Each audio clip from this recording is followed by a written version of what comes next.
पास नहीं है या फिर यहाँ नहीं क्या होगा?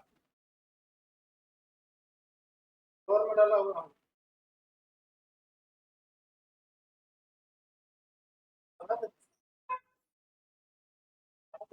हाँ हाँ, दरअसल ये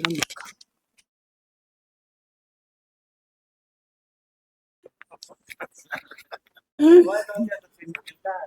हाँ? अब तो बैन हो गया।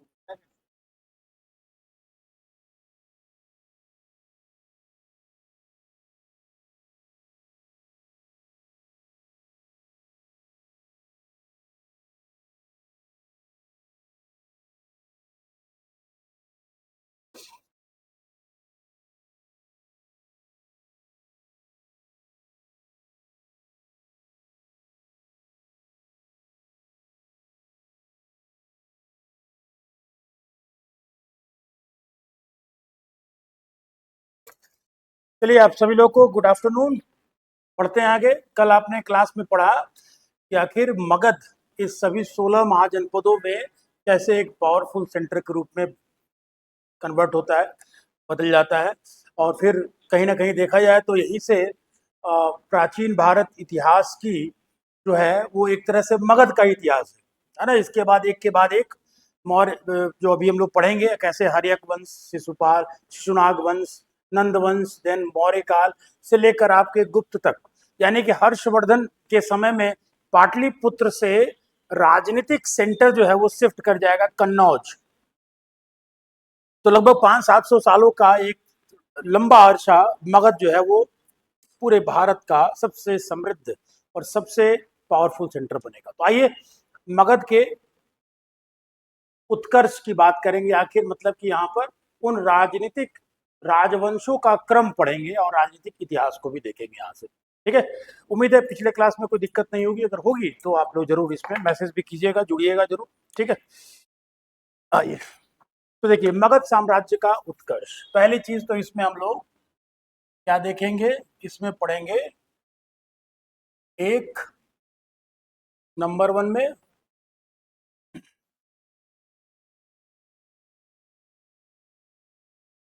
हर्यक वंश। ठीक है, हालांकि पुराण जो है वो, मगर पुराण में देखिए पुराण और बौद्ध ग्रंथों में थोड़ी सी वंशों को लेकर थोड़ा चेंजेस है। मगर बौद्ध स्क्रिप्ट्स को ज़्यादा बेहतर माना गया उस समय, क्योंकि वो काल ही था बौद्ध धर्म से जुड़ा हुआ और तमाम किताबें लिखी गई, तमाम ग्रंथ लिखे गए, तो वो ज़्यादा कंपेटिवली ऑथेंटिक माने गए आपके। तो इसलिए उसमें हर्यक वंश आपका सबसे पहला मगध का राजवंश के रूप में मिलेगा। और उसके बाद आप देखेंगे तो इसके बाद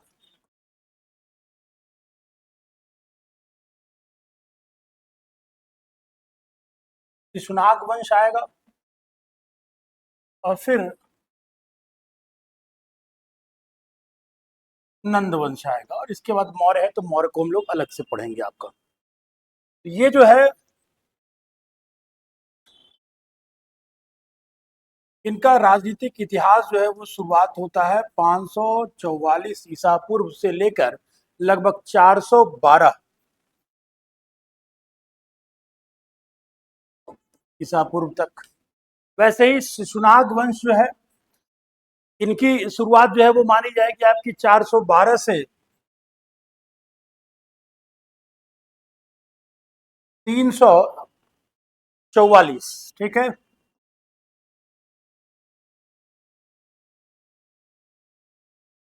आप लोग को भी ये तिथि एकदम जवान पर रहना चाहिए। हम लोग तो चलिए थोड़ा बहुत देख भी लेते हैं, मगर ये टिपिकल क्वेश्चन है वो आ जाता है 344 से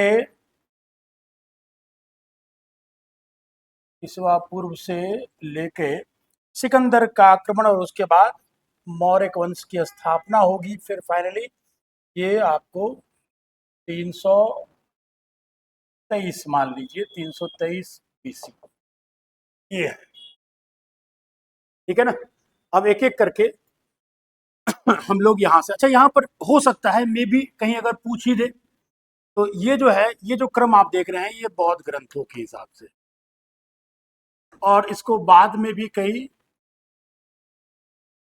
बाद के ग्रंथ जैसे हर्षवर्धन वगैरह, हर्ष बाणभट्ट की जो किस किताब आई हर्षचरित वगैरह में भी यही मिला है क्रम, मगर पुराण में क्या क्रम मिलता है जो कि हम लोग उतना ऑथेंटिक नहीं मानते हैं, उनके हिसाब से पहला जो शुरुआत होता है उसका नाम है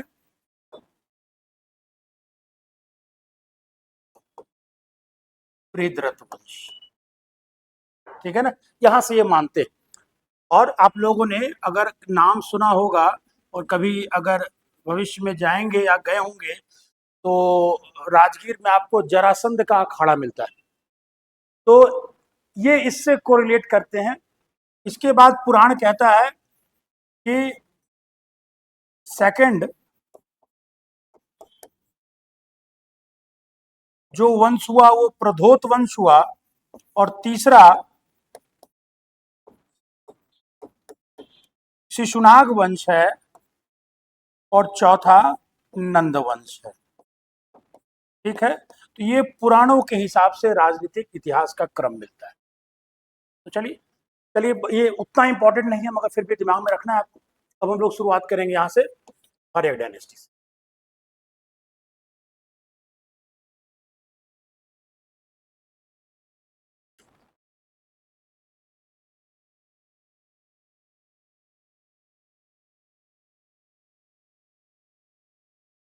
आर्यक वंश, अब समझिए तो इस वंश में जो एक प्रकार से साम्राज्य विस्तार का जो दौर प्रारंभ हुआ, या यूँ कह लीजिए कि जो प्रतापी शासकों का क्रम शुरुआत हुआ, वो जाकर रुकेगा कब, जब अशोक जो है वो तलवार को नीचे रखेगा। मतलब कि जब वो युद्ध की जगह पर जो है वो भेरी घोष की जगह पर वो धम्म घोष को अपनाएगा, शांति का संदेश लेकर जाएगा। नहीं तो ये पूरा का पूरा जो इतना लंबा जो राजनीतिक इतिहास रहा है वो तमाम युद्धों और राजनीतिक विजयों और संघर्षों से भरा पड़ा है। तो इसलिए इसकी शुरुआत होती है आपकी हर्यक वंश की। कब होती है हमने शुरुआत में आपको लिख दिया। इसके जो पहले शासक हैं जिनका नाम है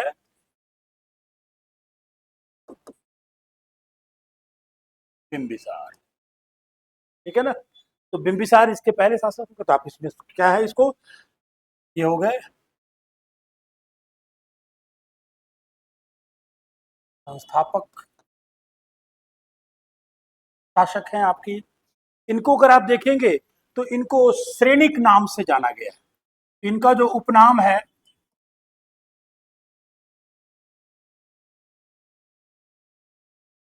श्रेणिक है, ये इस नाम से जानते हैं, या कई जगह पे इसको सेनीय भी कह दिया गया है।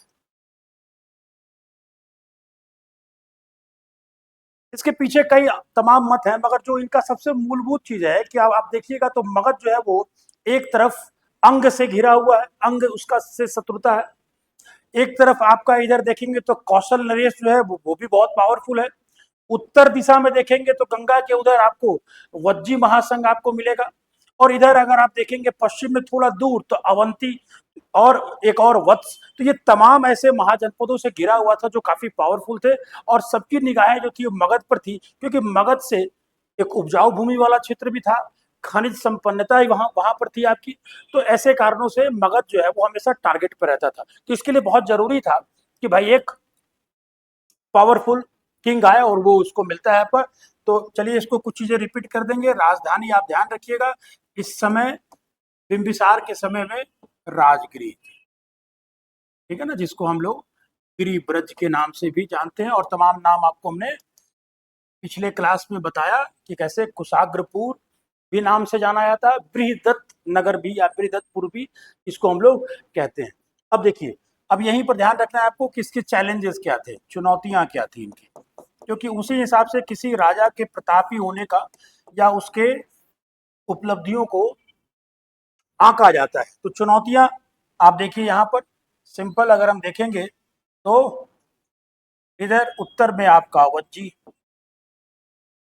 इधर देखिए पूरब में तो इधर अंग नरेश का सामना, यहां देखेंगे तो ये कौशल कौशल, थोड़ा इधर आप पर आप आकर देखे तो अवंती, इधर देखे तो वत्स, ये बीच में आपका मगध। तो इन सभी से अपने आप को बचाना एक बहुत बड़ा चैलेंज था। तो अब आइए इस चैलेंज को वो कैसे बिंबिसार जो है वो दूर करेगा, इस चुनौती का कैसे वो सामना करेगा, उसकी बात करते हैं। तो बिंबिसार के द्वारा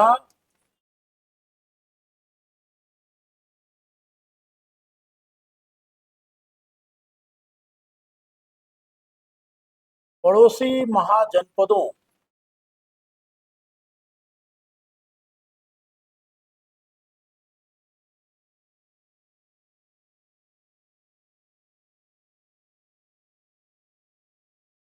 चुनौतियों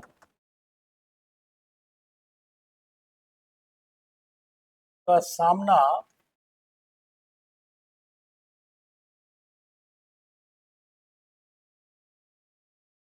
तीन तरीके से करेंगे।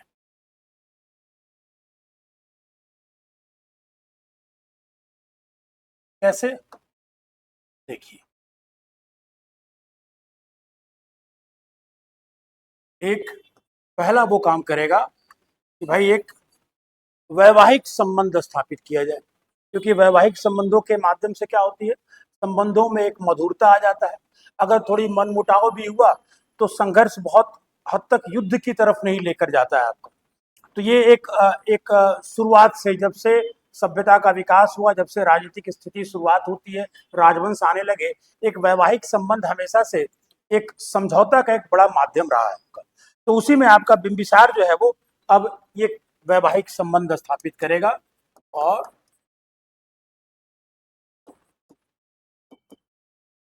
वैवाहिक संबंधों के माध्यम से क्या क्या करेगा आपका। तो देखिए यहाँ पर सबसे पहले अगर हम बात करेंगे तो एक मद्र देश है। अब आप कहेंगे कि ये मद्र देश तो हमने सुना नहीं अभी तक, क्योंकि ये महाजनपद तो है नहीं। तो ये क्या है, आज का अगर हम लोग बात करें तो आज का लगभग पंजाब और पंजाब से सटा हुआ जो हरियाणा का इलाका है। और आप देखिए जरा महाजनपदों को गौर कीजिए तो आप क्या देखेंगे कि हरियाणा के बेल्ट तक कुरु कुरु महाजनपद का शासन था। तो ये कुरु के अधीन एक क्षेत्र था जिसको थोड़ी सी विशेष अधिकार दिए गए होंगे आपका। ये क्या है आपका मध्य देश, इसको कहा गया है, इसको आप ऐसे लिख लीजिए, वर्तमान पंजाब एवं निकटवर्ती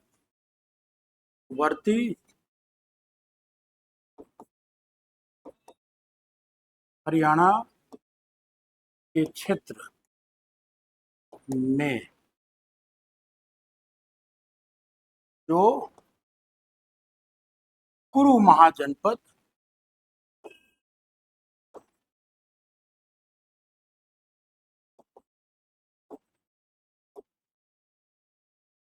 के अधीन थे।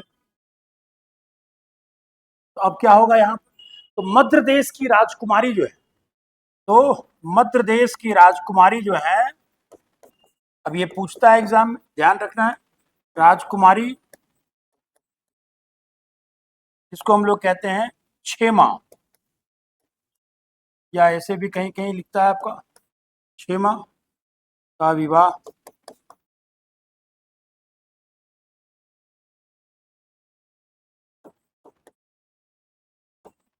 बिंबिसार से हुआ। तो पुराने समय में राजाओं के एक से अधिक रानियों के होने का कारण एक कहीं ना कहीं राजनीतिक बैलेंस को मेंटेन करना होता था आपका। तो एक मध्य देश के साथ इसने वैवाहिक संबंध स्थापित किया और इससे कहीं ना कहीं उस पूरे क्षेत्र में कुरु और तमाम जनपदों से उसका एक जो है वो मधुर संबंध बन गया आपका। फिर आइए इसके बाद दूसरा, तो दूसरा अगर हम लोग देखेंगे तो वो है कौशल कौशल के साथ। तो कौशल के साथ क्या हुआ, तो यहाँ के राजा कौन थे, तो यहाँ के राजा प्रसेनजीत थे।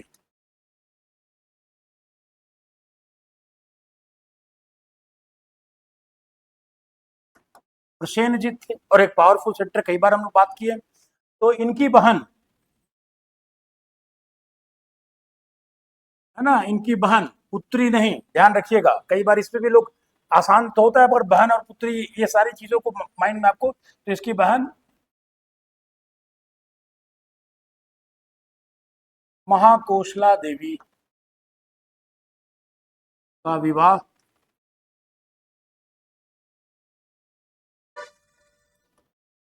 बिंबिसार से हुआ। ठीक है, ये याद रखना है। क्या लाभ मिला इसका?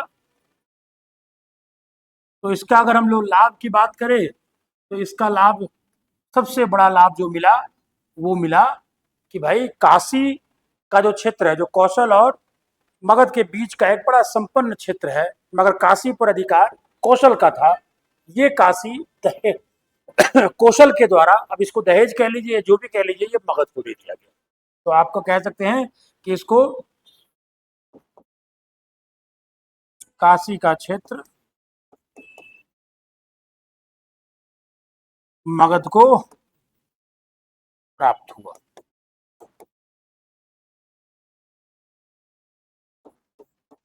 बहुत बड़ा ये बदलाव था, ये काशी का क्षेत्र के मिल जाने से अब इनकी सीमा जो है वो डायरेक्ट वत्स से मिलने लगी थी।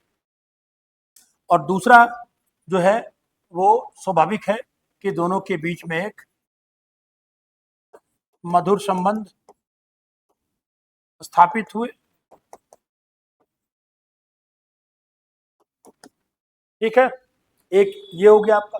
और तीसरा, तो इसमें तो कोई दिक्कत नहीं, महाकोशला देवी याद रखना, ये पूछेगा किससे विवाह, ये पूछेगा प्रसेनजीत की बहन थी या पुत्री थी, ये पूछेगा क्या इससे इसका लाभ क्या मिला इनको, ये पूछेगा आपका। तो ये एग्जैक्टली exactly आपका इसी प्रकार से क्वेश्चंस भी पूछे जाएंगे।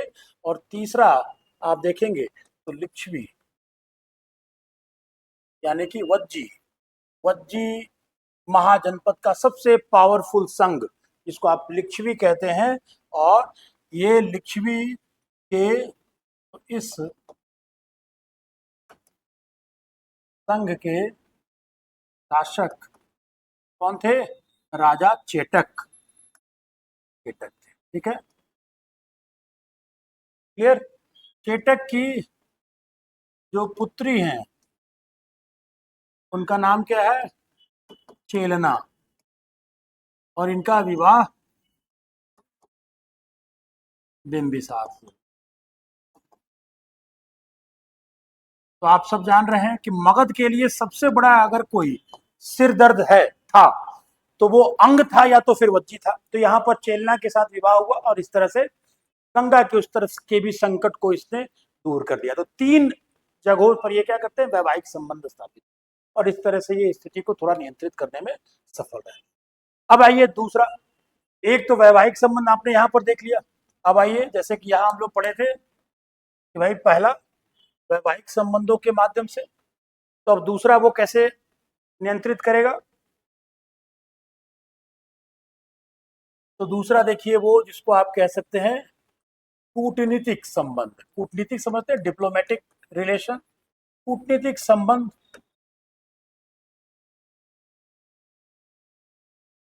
स्थापित कर। देखिए कूटनीतिक संबंध स्थापित कर, कूटनीतिक संबंध क्या होता है? अब भारत और अमेरिका आज के वक्त में अगर उनके अच्छे खासे व्यापार है उनके बीच में, मिलिट्री स्ट्रेटेजी पार्टनर हैं, आदान प्रदान शस्त्रों का होता है, सूचनाओं का होता है, भाई तुम्हारे सीमा में ये घुस सकता है, आपकी सीमा में वो घुस सकता है। गुप्तचर जो है वो मिलकर काम करते हैं। तो क्यों काम कर रहे हैं? ऐसा तो है नहीं कि अमेरिका हमारा एकदम भाई बन गया, नहीं। आपने उससे एक ऐसा रिलेशन बॉन्डिंग डेवलप किया कि दोनों अपने अपने हितों को भी बनाए हुए हैं, और साथ साथ क्या कर रहे हैं कि एक दूसरे के हितों की भी सुरक्षा कर रहे हैं। यानी कि उनका अपना हित सबसे सर्वोपरि है, परंतु साथ साथ ये कोशिश कर रहे हैं कि अगर हम दोनों मिल जाएंगे तो इसका लाभ हमको दोनों को ज्यादा मिलेगा। तो ये कोई अस्थाई मित्रता नहीं होती, ये कोई परमानेंट कोई भाईचारा नहीं होता है। ये उस कंडीशंस को देखकर जो है वो देश जो है वो स्थापित करता है, या उस समय के राजवंश स्थापित किया करते थे आपका। तो देखिए क्या हुआ, तो उस समय आप देखेंगे तो यहाँ हम लोग जो मैप बनाते हैं, इसमें आप समझिए थोड़ा सा, और इसने क्या प्रयास किए,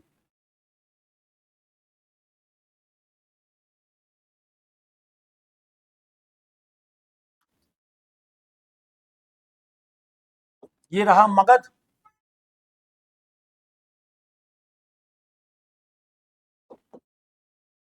ये है अवंती, जो हम बताना चाह रहे हैं उसको समझना है आपको। यहां पर है गंधार, और इन दोनों में बड़ी शत्रुता थी।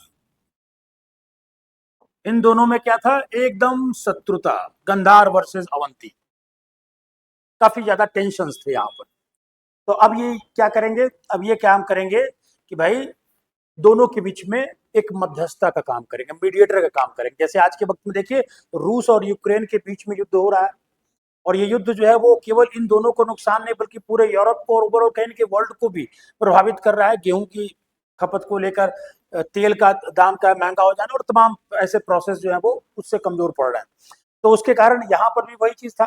तो अब इसमें कोई ना कोई मध्यस्थता करता है, तो मध्यस्थता करके इन दोनों के बीच के जो संबंध थे उसको इन्होंने जो है वो दुरुस्त किया। तो अब इसमें क्या लिखना है, अवंती के जो शासक थे, अवंती के शासक, अवंती के शासक प्रधोत, क्या नाम था उनका, प्रधोत।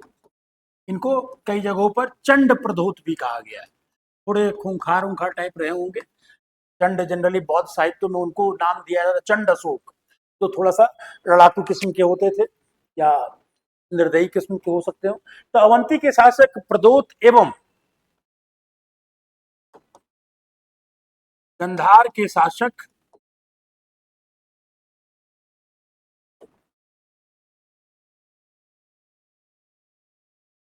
पुष्पसारीन, गंधार के शासक पुष्पसारीन, या कहीं कहीं जगहों पर इसको पौस्कर सारिन भी कहा जाता है। पौस्कर सारिन के मध्य क्या करवाया, समझौता करवाया कि भाई अभी तो थोड़ा थोड़ा राज्य बने हैं, अभी आपस में लड़ जाएंगे तो फिर दिक्कत हो जाएगी, तो आप दोनों लोग मिलकर रहिए। और अगर मान गया, इसका मतलब कि कहीं ना कहीं मगध की बात को सुनी गई, यानी कि मगध वजन रखता है उस समय। ये चीज हो गया आपका। अच्छा, उसके बाद क्या होगा, एक और भी मदद करेगा वो। तो अवंती के जो शासक हैं, जिसको हमने ऊपर लिखा है, अवंती के शासक जिनका नाम है प्रोदोत, वो एक बीमारी से पीड़ित हो गए। और वो ऐसी बीमारी थी, भाई उस समय तो इतनी टेक्नोलॉजी थी नहीं, उस समय छोड़िए 19वीं 20वीं शताब्दी तक नहीं थी। तो अवंती के शासक प्रदोग जो है वो किताबों में लिखता है पांडु रोग, और ये पांडु रोग की तुलना की गई है पीलिया, जॉन्डिस, ठीक है ना। तो पीलिया या पांडु रोग से ग्रसित थे, और उनके यहाँ के जो राजवैद्य थे तमाम प्रयास कर रहे थे, परंतु प्रदोत जो है वो सही नहीं हो पा रहे थे। तो ऐसी स्थिति में क्या होगा आपका, ऐसी स्थिति में मगध जो है यानी कि बिंबिसार जो है, अपने राजवैद्य, जिनको इतिहास में जीवक के नाम से जाना जाता है, उनको भेजते हैं, और उनका उपचार काम आता है, और प्रदोत जो है उनकी जीवन बच जाती है। ऐसे करके इसने अवंती के साथ भी संबंध स्थापित किए, दोनों के बीच में मध्यस्थता करवा लिया, तो एक थोड़ा और संबंधों में मधुरता आ गई। तो अवंती के शासक प्रदोत पांडु रोग से ग्रसित थे। ऐसे में बिंबिसार ने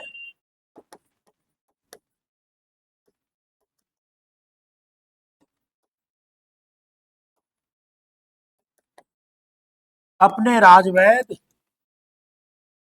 जीवक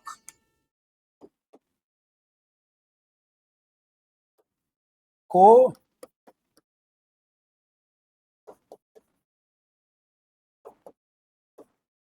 अवंती भेजा।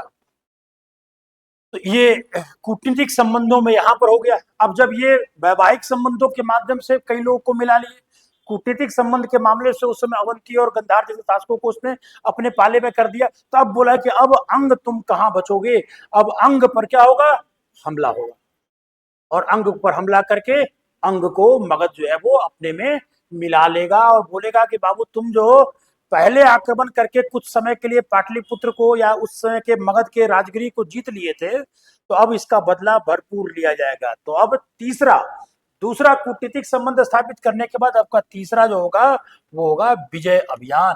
तो बिंबिसार का अगर हम बात करेंगे तो विजय अभियानों में मूल रूप से अंग प्रदेश का ही विजय होता है। मगर ये विजय अभियान में आप देखेंगे तो क्या हुआ कि अंग प्रदेश,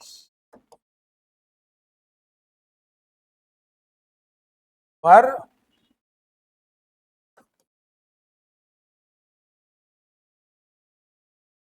बिंबिसार द्वारा हमला किया गया, हमला कर मगध में मिला ली। देखिएगा ध्यान से, अभी से ही एक एक करके आगे आने वाले शासकों के द्वारा आपको हम बताएंगे कि किसी ने अंग को मिलाया, तो किसी ने वत्स को मिलाया, तो किसी ने अवंती को मिलाया, किसी ने सूरसेन को मिलाया, किसी ने अस्मक को मिलाया। ये सब एग्जाम के पॉइंट ऑफ व्यू से काफी इंपॉर्टेंट आपके होते हैं। तो इस तरह से अंग के जो शासक थे ब्रह्मदत्त, यहाँ पर ये भी लिख लीजिए कि अंग शासक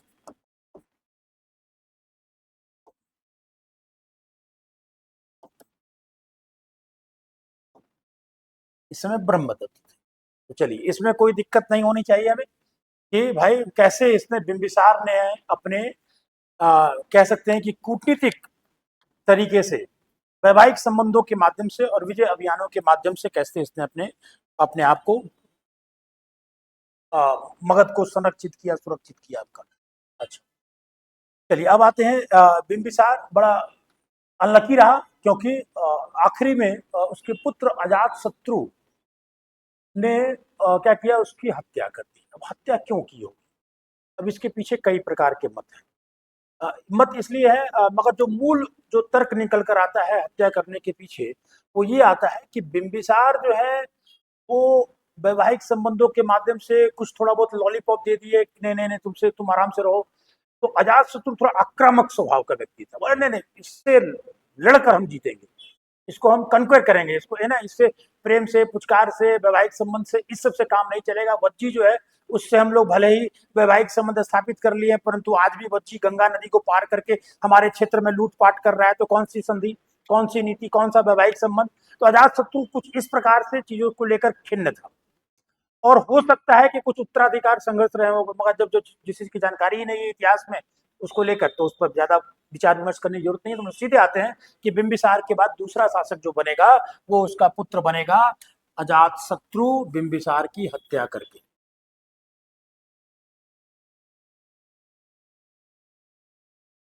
अजात शत्रु कौन है,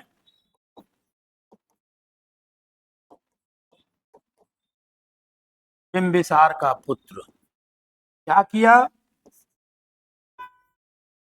तो बिंबिसार की,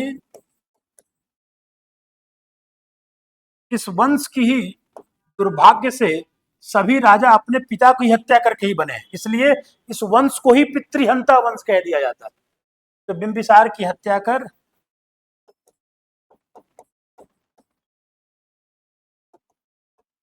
शासक ये बनता है आपका। कब बना, तो 492 ईस्वी में शासक बना।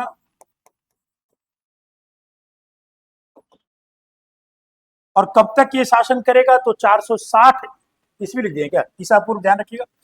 और 460 ईसा पूर्व तक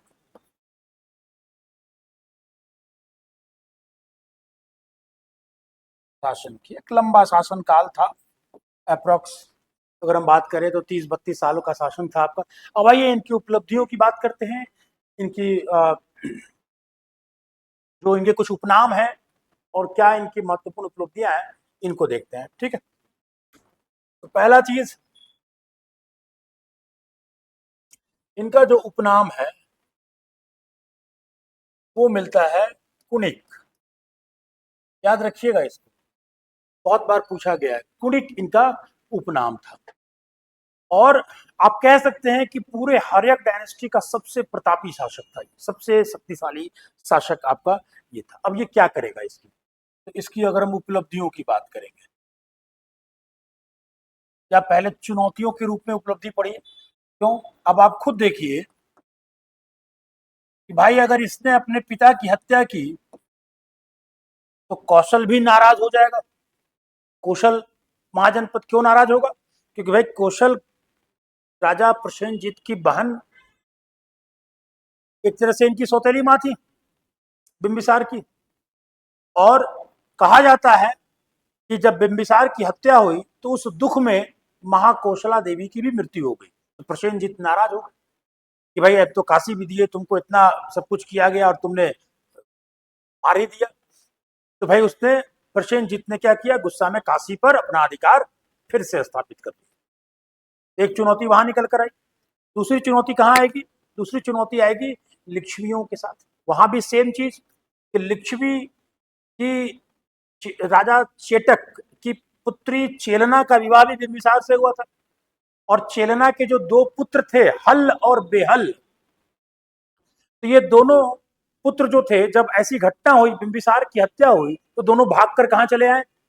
अपने नाना के यहाँ, वज्जी संघ में, लिच्छवियों के पास। क्योंकि उत्तराधिकार के संघर्ष में सबसे पहले सफाया भाइयों का ही होता है, ये राजवंशों की कहानी रही है। तो वो हल और बेहल जो है वो भागकर वज्जी संघ में जब पहुंचे, तो यहां से अजात शत्रु ने वज्जी संघ को कहा कि भैया उनको भेजो। तो इससे मनमुटाव पड़ने लगा। अब इसके पीछे कई कहानियां हैं, जैसे कि कुछ कहानियां कही जो कहा जाता है, या जो कुछ मान्यताएं हैं, ये जो लिखी हुई मान्यताएं हैं, ऐसा नहीं कि हवा वाली बात, वो कहा जाता है कि चूंकि गंगा का जो क्षेत्र था, वहां पर कई रत्न मिलते थे। आज तो नहीं मिलता है वहां पर रत्न, मगर हो सकते हैं कि नदियों में बहुत सारे सोने के कण होते हैं, सब कुछ होता होगा कुछ। तो उस रत्नों की खान या रत्नों के क्षेत्र पर कहा जाता है कि वज्जियों ने अधिकार कर लिया, जबकि दोनों के बीच में बराबर बराबर बटा हुआ है। एक कारण ये निकल कर आता है। एक सुमंगल वासनी करके किताब है, वो इस बात को बात करता है। फिर दूसरे लोग का दूसरा मत ये कहता है, सुमंगल वासनी में ही कहता है कि भाई जो अजात शत्रु के जो भाई थे हल और बेहल, ये इनको बिंबिसार ने एक बड़ा ही खूबसूरत सा हाथी दिया था। तो उस हाथी को ये चाहता था अजात शत्रु मिल जाए, और हाथी के साथ साथ एक बड़ा रत्न रत्न से जड़ा हुआ उसके पास आभूषण था, उस आभूषण को लेना चाहता था। परंतु ये सभी कहानियां हैं, ये सभी बहाने हैं। मूल मुद्दा यही था कि भैया वज्जी जब तक रहेगा तब तक जो है वो हमारे मगध के लिए चुनौती रहेगा, इसको समाप्त करो। तो मूल मुद्दा ही रहा होगा, बहाने भले ही ये सारे सारे ढूंढे जाए आपके। तो चुनौतियों में आप देखेंगे, इसमें पहला क्या है कि बिंबिसार की मृत्यु के उपरांत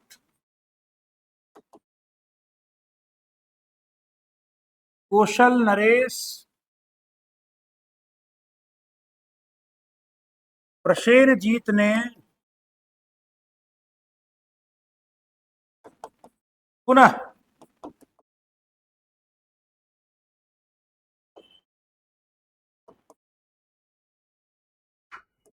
काशी पर अधिकार कर लिया। अब स्वाभाविक है, दोनों के बीच में युद्ध होगा, दोनों के मध्य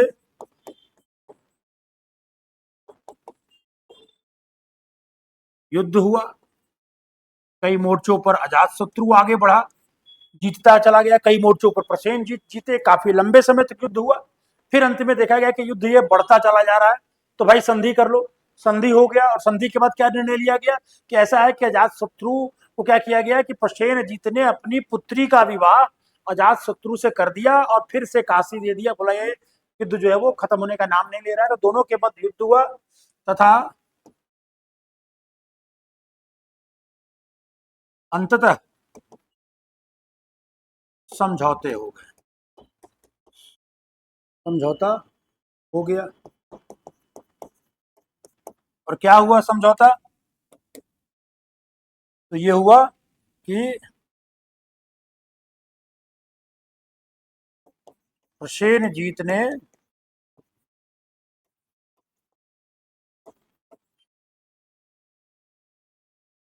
अपनी पुत्री वजीरा, नाम याद रखिएगा, वजीरा का विवाह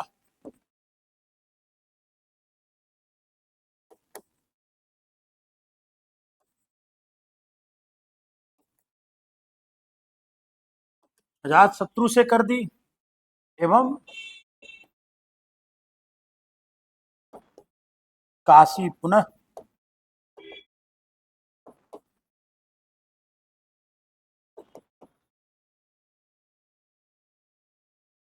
मगध को मिल गया। एक झंझट से मुक्ति मिली। अब दूसरा आते हैं लिच्छवियों पर, क्या हुआ वहां, तो आइए देखते हैं। अब यहां पर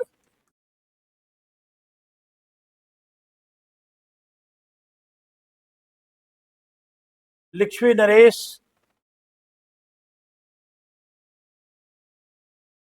ने भी मगध से संबंधों को तोड़ लिया, संबंधों को तोड़ दिया। अब क्या घटनाक्रम आगे होगी इसके बाद, तो यहां से आप देखेंगे तो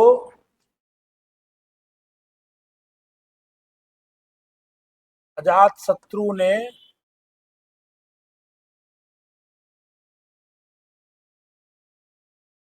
बिंबिसार एवं चेलना से उत्पन्न पुत्र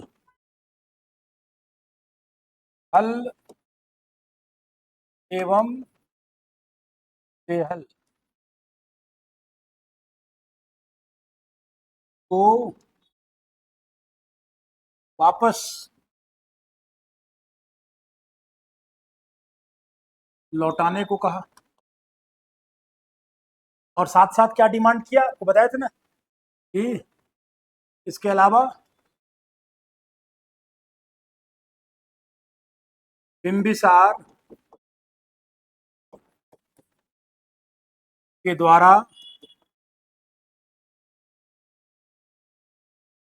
दिए गए, बिंबिसार के द्वारा दिए गए सेनयान, याद रखिएगा इसको, सेनयान नामक हाथी, कुछ विशेष रहा होगा इसमें, एवं रत्नों के हार की मांग की। अब ये सारी चीजें हैं, और इसमें एक और भी कारण है कि दोनों के मध्य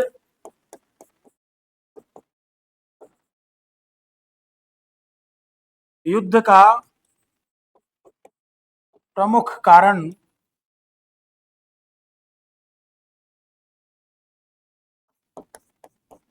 गंगा क्षेत्र में रत्नों की खान पर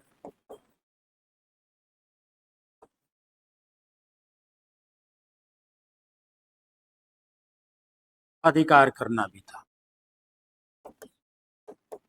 अधिकार करना भी था। ये सारी कहानियां किसमें मिलती है, तो ये मिलती है सुमंगल वासनी नामक ग्रंथ से।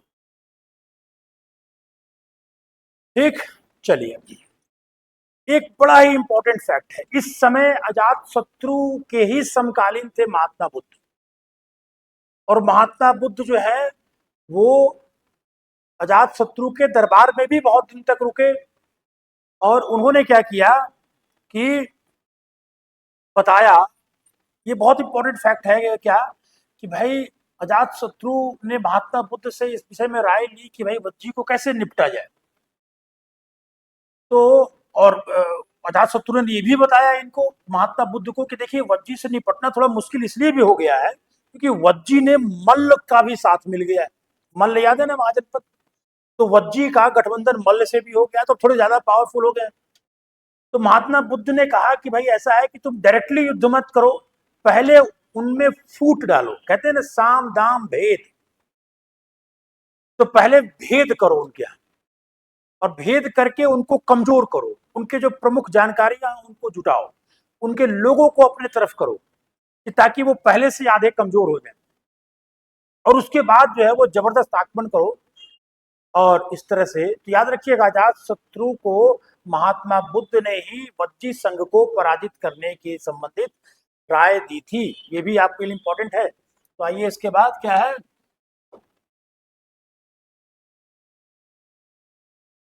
अजात शत्रु को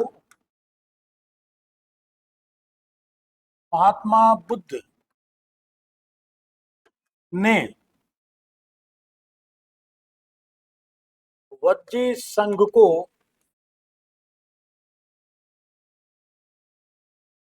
ध्वस्त करने या पराजित करने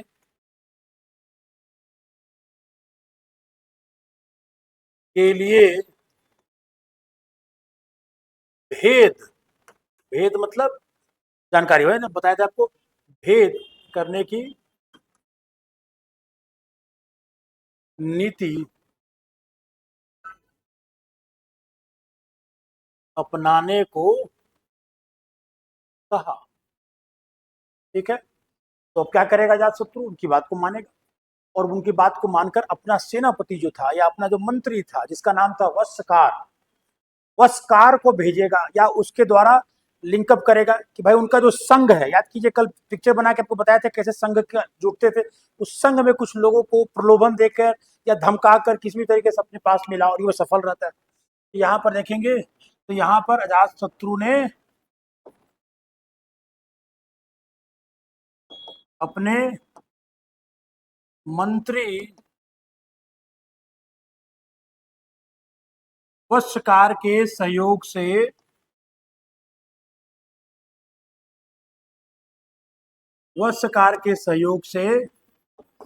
वज्जी संघ में क्या डाल दिया, फूट डाल दिया।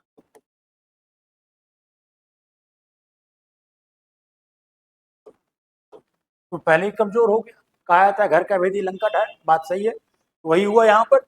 और यहाँ पर याद रखिएगा वज्जी संघ एवं मल्ल दोनों अजात शत्रु के विरुद्ध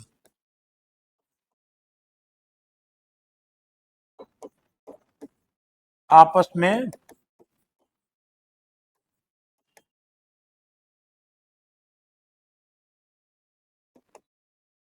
हो गया, फूट पड़ गया अब इनके अंदर। अब फूट पड़ गया तो अब अटैक होगा, और अटैक होता है और अटैक होगा तो कुछ अलग तरीके से अटैक होगा। इस समय अजातशत्रु दो ऐसे हथियारों का इस्तेमाल करेगा जो उस समय तक कभी इस प्रकार के हथियारों का इस्तेमाल नहीं। एक जिसका नाम था रथ मूसल, रथ मूसल को आप आधुनिक तोप की तुलना कर सकते हैं। या अगर आपने बाहुबली पिक्चर देखी होगी तो उसमें क्या नाम है उसका, भल्लाल देव जो है वो रथ को लेकर आगे बढ़ता है और उसके चारों तरफ वो लोहे का जो वो काटते हुए चले जाने वाला वो बना था कि जो भी सामने आएगा रथ के वो कटता चला जाएगा।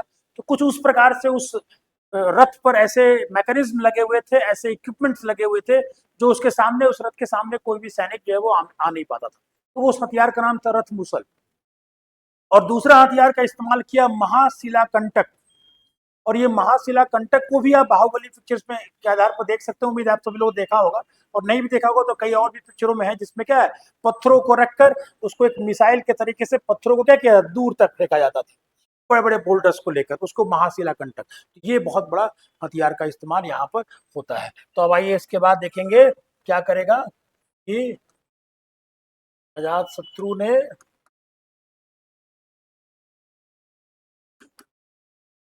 वज्जी संघ में फूट डालने के बाद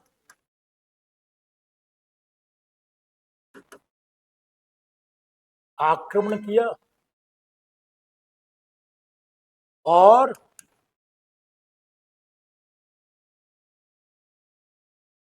इस युद्ध में पहली बार दो नए शस्त्र का उपयोग होता है।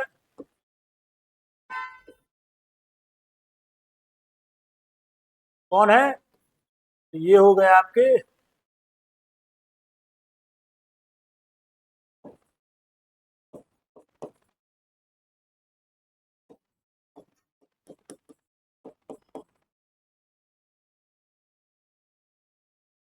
ठीक है, ये दोनों शस्त्रों का उपयोग यहाँ पर पहली बार इतिहास में देखा जाएगा। और वज्जी और मल्ल का जो संघ था, इनका जो आपस का गठबंधन था, ये टूट गया क्योंकि अंदर से ही भेद पड़ा हुआ था, और अंततः वज्जी को यहाँ पे क्या किया जाएगा, मिला लिया जाएगा। और इस प्रकार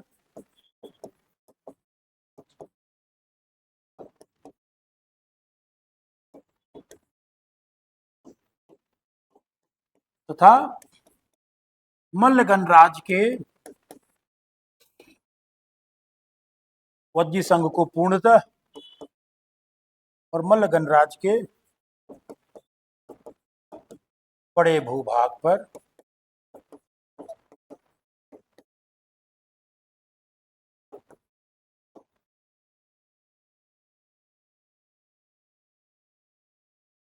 मगध का अधिकार होगा।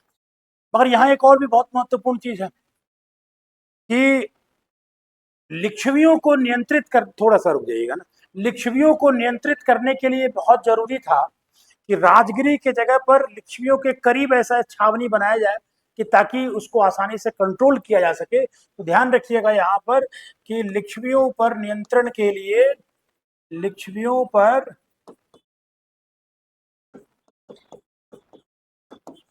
नियंत्रण के लिए पाटलिपुत्र, जिसको आप पाटलिपुत्र बाद में नाम पड़ा, इसको पाटलिग्राम भी कहा गया है,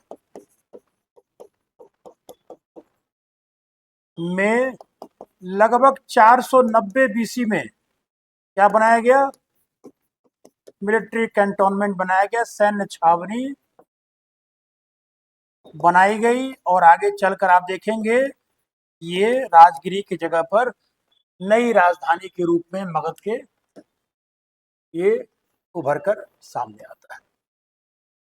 ये तमाम घटनाक्रम आपकी अजातशत्रु के समय की है। ठीक है, अब बढ़ते हैं इसमें अजातशत्रु की और क्या उपलब्धियां है कि भाई इससे तो निपट लिया, कौशल से निपट लिया, बज्जी संघ को भी इसने पराजित कर दिया।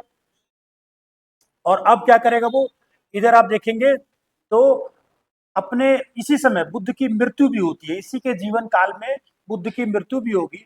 और बुद्ध की मृत्यु के बाद उनके जो अवशेष हैं, उनके अवशेषों को 8 अलग अलग शासकों के द्वारा लिया जाएगा। आपको कल भी बताया था, जिसमें आपको बताया था कि एक रामग्राम के कोलिये हैं, उनको भी वो अवशेष मिला जिस पर वो स्तूप बनाते हैं। सेम एज इट इज उस 8 में एक मगध भी था जिसमें अजातशत्रु ने उस महात्मा बुद्ध के अवशेषों को ले जाकर राजगृह में क्या करता है, वो एक स्तूप का निर्माण करता है। तो आप इसमें यहाँ पर इस चीज को भी मेंशन करेंगे कि अजातशत्रु ने महात्मा बुद्ध के अवशेषों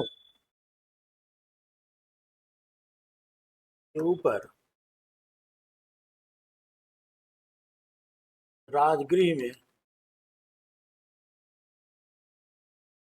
स्तूप का निर्माण किया। ये कहाँ कहाँ आठों किन के पास जाते हैं, तो मैं महात्मा बुद्ध जब पढ़ेंगे हम लोग, या बौद्ध धर्म को जब पढ़ेंगे तो उसमें लिखेंगे, आप याद रखिएगा 8 जगह, जिसमें से 2 आपने देख लिए। स्तूप का ये निर्माण किया। और साथ ही साथ क्या है, चूंकि महात्मा बुद्ध इनके एक बड़े ये बड़ा अनुयायी भी था महात्मा बुद्ध का, तो ये इसी के समय में पहली बौद्ध कॉन्फ्रेंस होगी।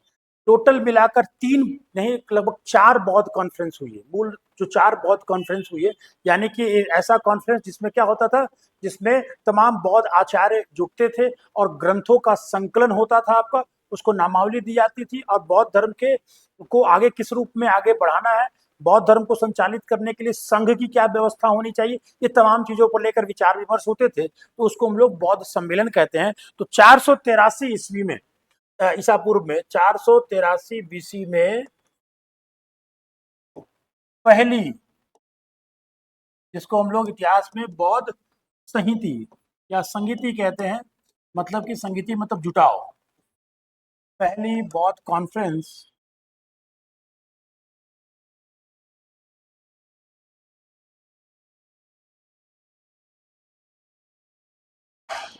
अजातशत्रु के काल में राजगृह के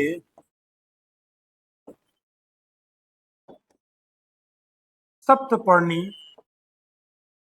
गुफा में हुई। और जिसकी अध्यक्षता कौन करेंगे, इसकी अध्यक्षता करेंगे एक बड़े बौद्ध आचार्य जिसका नाम है महाकश्यप। ठीक है ना। और इसमें क्या उपलब्धि होगी? इसमें उपलब्धियां होंगी कि इसी सम्मेलन में बौद्ध धर्म के त्रिपिटक यानी कि तीन बड़े ग्रंथ, सूत पिटक, विनय पिटक और अभिधम्ब पिटक में दोनों जो शुरुआत के हैं उनका संकलन इसी बौद्ध संहिता में होता है। तो इसी सम्मेलन में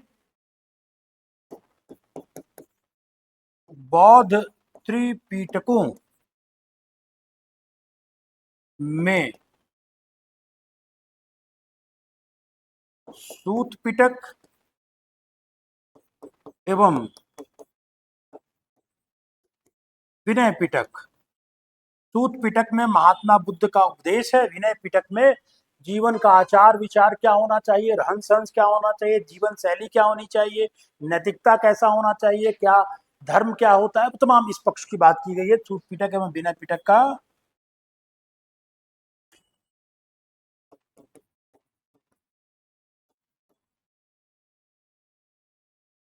संकलन किया गया। तो ये बड़ी उपलब्धियां आपके अजात शत्रु के काल में देखने को।